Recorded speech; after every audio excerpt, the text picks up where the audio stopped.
In the 7th year of Jehu, Joash became king and reigned 40 years in Jerusalem. His mother's name was Zibiah, who was from Beersheba.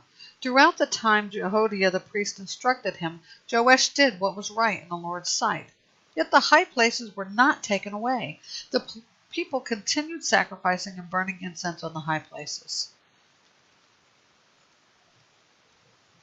Then Joash said to the priests, all the dedicated money brought to the Lord's temple, census money, money from vows, and all the money voluntarily given for the Lord's temple, each priest is to take from his assessor and repair whatever damage to the temple is found. But by the 23rd year of the reign of King Joash, the priests had not repaired the damage to the temple.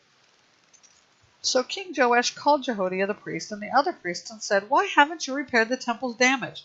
Since you haven't, don't take any money from your assessors. Instead, hand it over for the repair of the temple. So the priests agreed they would not take money from the people, and they would not repair the temple's damage. Then Jehoiada the priest took a chest, bored a hole in its lid, and set it aside beside the altar on the right side, as one enters the Lord's temple. In it the priests who guarded the threshold put all the money brought into the Lord's temple. Whenever they saw there was a large amount of money in the chest, the king's secretary and the high priest would go into the Lord's temple and count the money found there and tie it up in bags. Then they would put the counted money into the hands of those doing the work, those who oversaw the Lord's temple.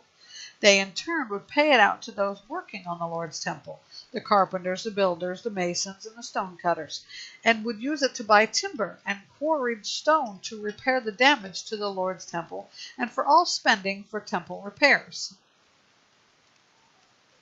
However, no silver bowls, wicks, trimmers, sprinkling basins, trumpets, or any articles of gold or silver were made for the Lord's temple from the money brought into the temple. Instead, it was given to those doing the work, and they repaired the Lord's temple with it.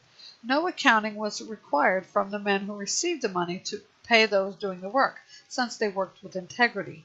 The money was from the restitution offering, and the sin offering was not brought to the Lord's temple, since it belonged to the priests. At that time Hazael, king of Aram, marched up and fought against Gath and captured it. Then he planned to attack Jerusalem. So King Joash of Judah took all the consecrated items that his ancestors, Judah's kings Jehoshaphat, Joram, and Ahaziah, had consecrated, along with his own consecrated items and all the gold found in the treasuries of the Lord's temple and in the king's palace, and he sent them to Hazael, king of Arad. Then Hazael withdrew from Jerusalem. The rest of the events of Joash's reign, along with all his accomplishments, are written in the historical record of Judah's kings. Joash's servants conspired against him and killed him at Beth-Millo on the road that goes down to Siliah. His servants Jozabad, son of Shimeath, and Jehozabad, son of Shomer, struck him down, and he died. Then they buried him with his fathers in the city of David, and his son Amaziah became king in his place.